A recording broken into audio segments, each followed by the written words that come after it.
Bonsoir à tous et bienvenue sur Monaco Info. Je suis ravi de vous retrouver pendant cette période de fête nationale, une période où les Monégasques sont unis autour de la famille princière. Voici le sommaire. Focus sur les derniers et petits détails de ces célébrations avec la répétition générale dans la cour d'honneur et sur la place du Palais. Notre invité Thomas Fouilleron reviendra sur l'histoire de la fête nationale, sur les hommages rendus au prince Régnier III et sur le choix de la date du 19 novembre.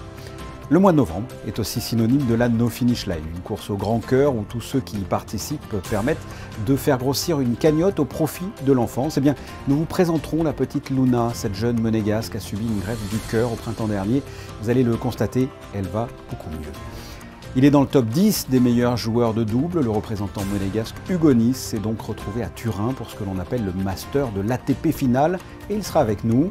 Nous vous présenterons un film documentaire sur Herbert Traub, le destin français d'un indésirable. Il s'agit d'un des derniers grands témoins de l'histoire tragique de la Seconde Guerre mondiale. Et enfin, comme tous les samedis, nous retrouverons Alexandra Pagny aux États-Unis. Nous irons aujourd'hui au siège des Nations Unies avec une exposition de timbres de Monaco de différentes époques. Comme chaque année, la répétition générale de la fête nationale se déroule la veille du 19 novembre, ce samedi matin à l'aube. Une équipe de Monaco Info y a assisté afin de lever le voile sur les derniers réglages. Reportage de Vanessa Dessy et Olivier Bonello.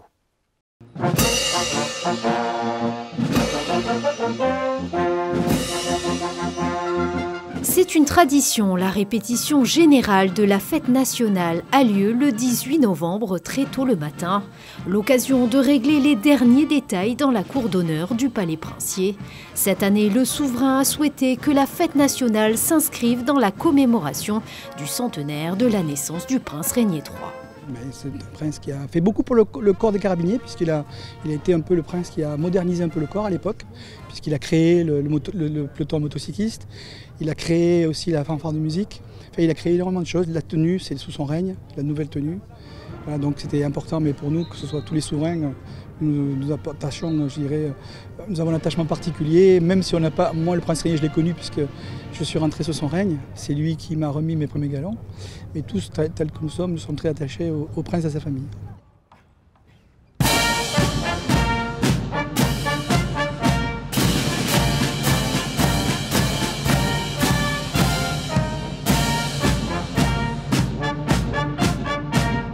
Du côté de l'orchestre des Carabiniers du Prince, les répétitions permettent de revoir le programme des œuvres musicales interprétées cette année et d'être prêt pour la grande échéance. C'est essentiellement, je dirais, tout le registre, je dirais, de l'armée d'Afrique. Donc, vous avez entendu le caïd, vous avez entendu les Africains, vous avez entendu le chant des tabors, qui rappelle un petit peu cette histoire qui a disparu, mais qui est quand même toujours présente dans les traditions de la Nouva, avec le costume aussi traditionnel, la présence du bélier, la présence du chapeau chinois. Voilà. Rendez-vous donc ce dimanche 19 novembre pour la nouvelle fête nationale à suivre en direct sur Monaco Info. Mais avant le jour J, il y a bien sûr les remises de médailles avec par ordre chronologique. Vendredi après-midi, le prince Albert II a remis dans la cour d'honneur en présence des membres de sa famille les décorations de l'ordre de Saint-Charles avec 4 grades différents, chevalier, officier, commandeur et le dernier, grand officier, c'est le docteur Frère, administrateur du Monte Carlo Festival, à qui le prince a remis cette distinction. Le souverain qui a remis le même jour les médailles de l'ordre des Grimaldi. Cette cérémonie s'est également déroulée dans la cour d'honneur. Le lendemain, ce samedi donc, son Altesse royale, la princesse de Hanovre, a remis traditionnellement les décorations du mérite culturel, une récompense pour les personnes qui ont œuvré au développement des arts, des lettres et des sciences à Monaco. Et pour finir, le souverain a remis des médailles d'honneur saluant le travail des bénévoles, mais aussi du mérite national du sang, de la reconnaissance de la Croix-Rouge monégasque. Célébration de la fête nationale toujours, c'est une véritable bible concernant l'histoire de la principauté. Il connaît absolument tous les détails de tous les princes et seigneurs régnant sur le rocher. Et pour nous parler de ce 19 novembre, de cette édition 2023, on se retrouve avec le directeur des archives et de la bibliothèque du Palais Princier dans l'open space de notre rédaction. Thomas Fouilleron, bonsoir. Bonsoir. Cette année, nous allons vivre une fête nationale un peu particulière avec des hommages rendus comme ça au prince Régnier III.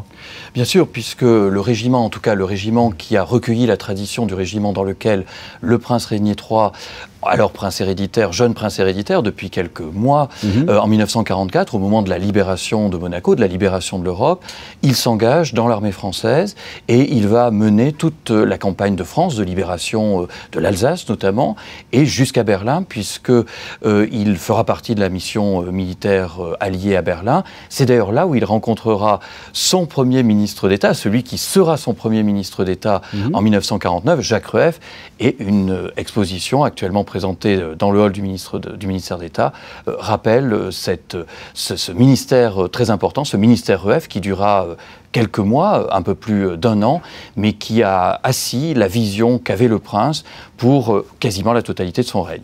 Et ce régiment, donc, sera présent pour cette fête sur nationale. Sur la place du Palais. Voilà. Avec le caporal Messaoudsis, absolument, qui est un bélier. Et dans le sillage des invitations que le commandant supérieur de la force publique fait depuis quelques années. Nous nous souvenons que l'année dernière, dans le cadre du centenaire, cette fois de la disparition du prince Albert Ier, eh bien, la marine espagnole et la marine française, dans lequel le prince Albert Ier avait servi, avaient été invités. Donc il y avait évidemment une logique, en cette année Régnier III, à inviter l'armée française dans laquelle a servi le prince Régnier. Quelle a été l'évolution de cette fête nationale, comme ça, au fil des temps? Alors, si on remonte assez haut dans le temps, la fête nationale était plutôt dans l'esprit au moment de chaque retour de la famille princière. Donc, il y avait des entrées solennelles qui étaient organisées périodiquement, donc chaque année ou 2 fois dans l'année, à chaque fois que la famille princière revenait à Monaco, avec toute une architecture éphémère, des arcs de triomphe, etc. Et puis, la fête de Sainte-Dévote, évidemment, qui est documentée depuis le XVIIe siècle et qui faisait fonction de fête religieuse nationale, en quelque sorte, parce que Sainte-Dévote est la protectrice de la principauté. Il faut attendre le règne du prince Charles III en 1857 pour que véritablement la fête du prince, telle que nous la connaissons aujourd'hui, voit le jour. Alors, très modestement au départ, un Te Deum, évidemment, pour rendre grâce pour la santé et la vie du souverain, et puis progressivement un certain nombre de réjouissances, notamment financées par la Société des Bains de Mer à partir de 1863, donc reprise cette année-là par François Blanc, le magicien de Monte-Carlo, et on voit les illuminations, donc on voit les réjouissances populaires être organisées en soirée. Et puis en 1871, pour la première fois, une prise d'armes, une revue des troupes. Mais tout cela se fait paradoxalement en l'absence du souverain et durant tout le règne du prince Albert Ier. Il faut attendre 1924. Louis II. Louis II, absolument. Le prince Louis II succède à son père en 1922, mais voit son intronisation après le deuil, donc en janvier 23, et la première fête nationale de son règne, c'est le 17 janvier 1924. Alors pourquoi 17 janvier? Vous allez être étonné, j'anticipe la question. Mais pourquoi le 17 janvier?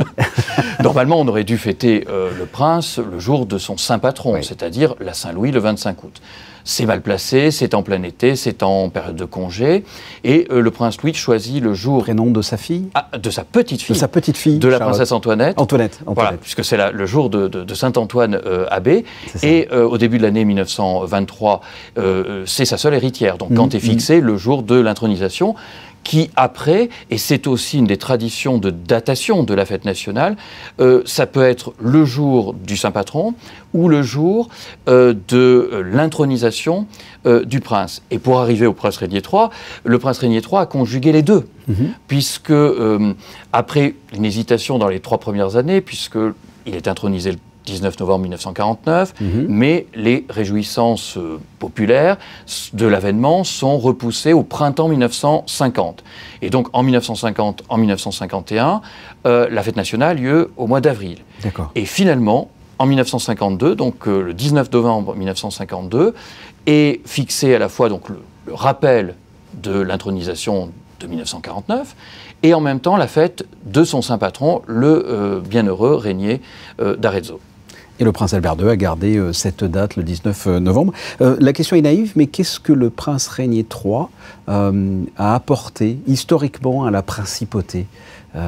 Qu'est-ce que l'on va garder, vous qui êtes un homme d'histoire, qu'est-ce que l'on va garder du prince Régnier III?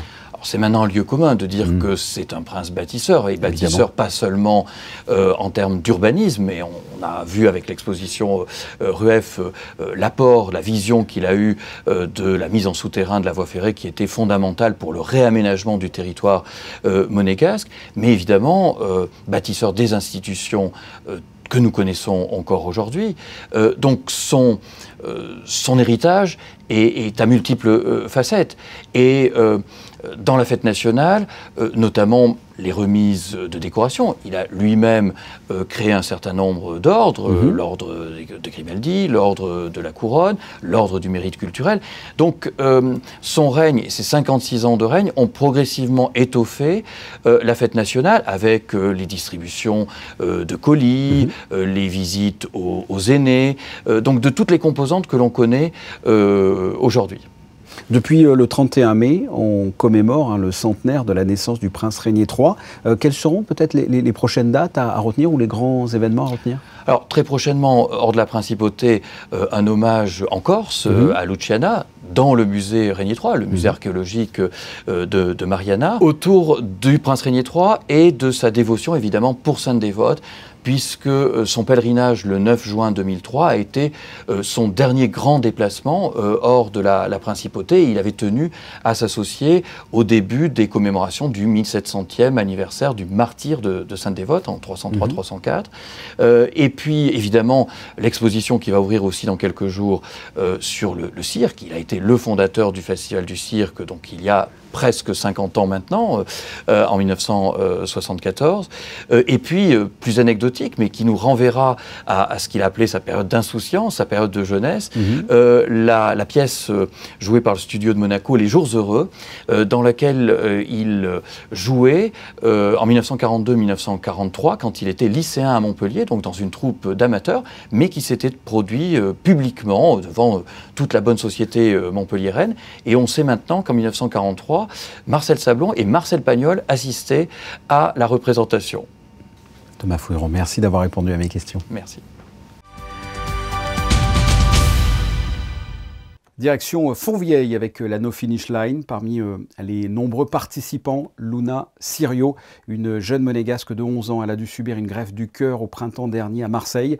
Après cette terrible épreuve et une convalescence, Luna a chaussé ses baskets. Vanessa Dessy et Thomas Deus l'ont rencontrée. Reportage. Elle s'appelle Luna et elle a reçu une greffe de cœur cet été. Cette jeune monégasque de 11 ans a été sauvée par l'hôpital de la Timone à Marseille. Ça a commencé le 8 mars. J'étais chez ma grand-mère et je me sentais pas bien. Et moi j'aime bien les séries télévisées dans le sens hôpital, tout ça. Et en fait, je me réveillais d'un coup, j'étais en sueur, j'étais pas bien. Et là, j'ai toujours été très sportive, donc je sais comment mon cœur il bat, tout ça. Et en fait, je sentais que mon cœur il battait pas normalement. On monte aux urgences, on fait des examens. Et là, on me dit que je dois aller à la Timone à Marseille, que l'hélicoptère nous attendait. Et de là, je suis restée 1 mois et demi là-bas.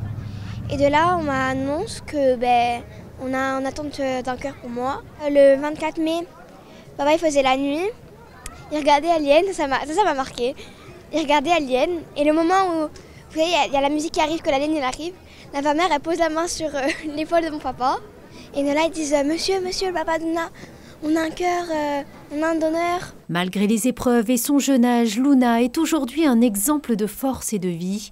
La jeune fille a souhaité participer à la No Finish Line afin de faire passer un important message.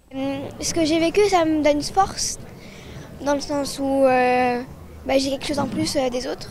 Qu'on parle pas assez des dons d'organes et que c'est tout le mois de juin, c'est le mois vert, et le 22 juin, c'est la journée nationale des dons d'organes. Et que ça sauve beaucoup plus de personnes qu'un cancer. De par ma maladie, on peut quand même réussir. Et que ça m'a sauvée. Et que maintenant je suis en pleine forme, comme si rien s'était passé. Que mon cœur maintenant, c'est comme si c'était mon cœur de naissance, malgré que c'est le cœur de quelqu'un d'autre. Luna a de grands projets et elle envisage de créer sa propre association dans le but de promouvoir les greffes d'organes. Un exemple de courage, et sachez que vous avez encore jusqu'à 16h ce dimanche pour courir ou marcher pour la bonne cause, puisque 1 kilomètre parcouru correspond à 1 € reversé à Children and Future au profit de l'enfance. Vous voyez d'ailleurs les joueurs de la Roca Team participer à cette aventure humaine qui a débuté en 1999. La Roca Team que l'on retrouvera sur le parquet du Stade Louis II ce dimanche à 16h30 face à Blois. Match comptant pour la 12e journée du championnat de France de basket. Las Vegas a l'air de réussir au Monégasque. Le boxeur Hugo Micallef y a remporté son 9e combat pro jeudi dans la nuit en dominant son adversaire au 4e round par KO technique. Eh bien, ce samedi matin, son ami d'enfance Charles Leclerc s'est octroyé la pole position pour l'avant-dernier Grand Prix de la saison. C'est sa 23e pole position. Le départ du Grand Prix demain matin, 7 h. Nous y reviendrons dans l'édition de dimanche. En tennis, il a effectué sa meilleure saison en double cette année, entre autres finaliste d'un Grand Chelem et vainqueur d'un Master 1000. Hugo Nys, le représentant monégasque, est actuellement à Turin, même s'il n'est que remplaçant. C'est en quelque sorte le Graal de tout tennisman, le master des masters, et il est avec nous. Hugo Nys, bonsoir. Bonsoir. C'est une première dans l'histoire de la principauté. Un représentant de la Fédération monégasque de tennis est présent aux ATP Finales de Turin. Vous y êtes en ce moment. Pour les non-initiés, qu'est-ce que l'ATP Finale ? Alors, les ATP Finales, le plus connu sous le nom du Masters, c'est le tournoi qui réunit à la fin de l'année les 10 meilleures équipes du monde en double et les 10 meilleurs joueurs de simple, avec 8 titulaires et 2 remplaçants. Voilà, c'est vraiment le tournoi de fin d'année où se réunissent les meilleurs mondiaux. Voilà, donc les 8 premiers au classement mondial sont qualifiés. Vous êtes 9e au classement avec votre coéquipier polonais Jan Zielinski. Vous êtes donc remplaçant. Il se peut que vous participiez à la compétition ? Alors aujourd'hui, c'est le dernier jour des phases de groupe, donc c'est très peu probable qu'une équipe sortir, voilà. Mais bon, on aura été là toute la semaine au cas où et surtout, on a bien visualisé pour être là l'année prochaine en tant que titulaire. Exactement. Qu'est-ce que représente pour vous, même si vous n'allez peut-être pas jouer, mais cette présence à Turin, à cette ATP finale, ça représente quoi ? Bah, beaucoup de fierté parce que voilà, c'est la première fois pour moi, première fois qu'on finit dans les 10 meilleures équipes du monde. C'est vraiment le tournoi où on rêve de participer quand on est petit parce que c'est le Graal du tennis avec que les meilleurs mondiaux. C'est vraiment le tournoi qu'on rêve de jouer et moi, ça me donne énormément d'envie pour l'année prochaine. Mais voilà, déjà beaucoup de fierté d'avoir pu participer cette année, même en tant que remplaçant. Et voilà, même pour mon pays, pour la principauté, pour la Fédération monégasque de tennis, beaucoup de fierté parce que c'est une première et voilà, je compte bien revenir. Et ça récompense une bonne saison, parce que ça a été une bonne saison pour vous. Quart de finale de l'US Open, alors ça c'est en 2022, mais en 2023, finaliste de l'Open d'Australie et vainqueur du Master 1000 de Rome. On est bien là, non ? Ouais, il y a eu un quart de finale même à l'US Open cette année, on l'a refait cette année et on a terminé notre année la semaine dernière par un titre en ATP 250 à Metz. Donc oui, de très loin ma meilleure année jusqu'à présent. Je finis au classement individuel 15e joueur mondial, donc ça n'a jamais été atteint dans l'histoire de Monaco, donc très fier et je compte encore grappiller 14 places l'année prochaine. Et puis vous êtes participé aussi à la Coupe Davis, hein. Il va y avoir un rendez-vous important en début d'année prochaine. Très important, on se déplace au Paraguay en février après l'Open d'Australie, donc on va tous bien se préparer pour cette rencontre qui sera pas évidente parce qu'on va là-bas, il va faire très chaud, on sera dans des conditions un petit peu hostiles, mais on aime beaucoup ça et je pense que l'équipe répondra présente et voilà, on fera tout pour ramener la victoire. Qu'est-ce que ça vous fait justement de représenter une nation comme Monaco en Coupe Davis ? C'est beaucoup de fierté, la Coupe Davis. Chaque année, on attend ça avec impatience. Les rencontres de Coupe Davis avec l'équipe. On est une famille, nous, à la Fédération monégasque de tennis. Donc, beaucoup de fierté de représenter notre pays, de mettre le pays sur la carte du tennis mondial. Et voilà, donc toujours beaucoup de fierté, beaucoup d'envie. On a hâte de faire cette rencontre à enjeu.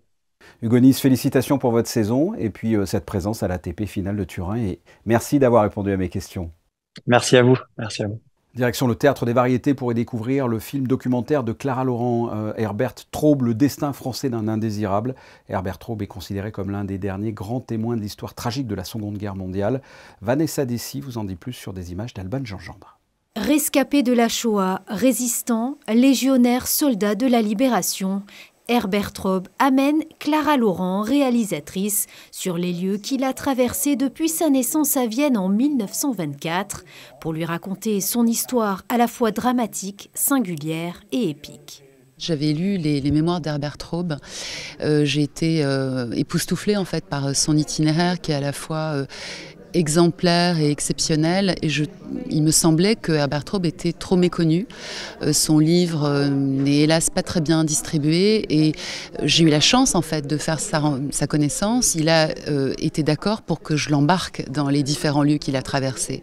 Donc aussi bien Vienne en Autriche que Marseille, que le QG actuel de la Légion étrangère. Voilà, donc j'ai compris qu'il y avait matière à faire un vrai film sur cette vie incroyable. Doté d'une mémoire prodigieuse, le mentonné Herbert Taube, un des derniers témoins de cette période de l'histoire, expose avec clairvoyance ce qu'il a surmonté durant sa jeunesse. Je l'ai trouvé extrêmement charismatique. J'ai été aussi bluffée par sa force physique, enfin sa forme, par la clarté de sa mémoire, par la précision en fait de son récit.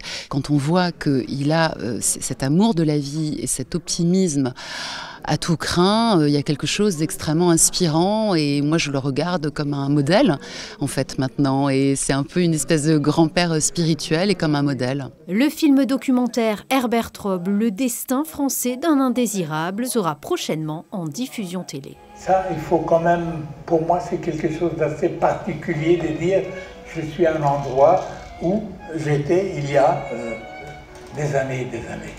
Dans la chronique américaine de cette semaine, on retrouve notre correspondante Alexandra Pani au siège des Nations Unies. Bonsoir. Vous ne nous parlez pas politique internationale malgré le lieu, mais culture avec une exposition de timbres de différentes époques, mais qui ont bien entendu un fil rouge commun. Bonsoir à vous. Oui, tout à fait. La philatélie monégasque et les Nations Unies a été créée par la mission permanente de Monaco grâce au prêt de l'Office des émissions des timbres-poste monégasques. Un clin d'œil pour refermer cette année de commémoration des 30 ans de l'admission de la principauté aux Nations Unies. Je vous propose tout de suite d'aller découvrir cette exposition. Il faut s'en approcher, venir au plus près de la toile pour y découvrir ces petits trésors. 55 timbres gardés précieusement dans les collections monégasques qui retracent les liens entre la principauté de Monaco et les Nations Unies. Nous avons d'abord l'admission de Monaco à l'ONU, ensuite les grands anniversaires, les 20 ans, 25 ans, 30 ans, également les 50 ans de l'ONU, puis nous avons des séries de thèmes sur l'Union internationale des télécommunications.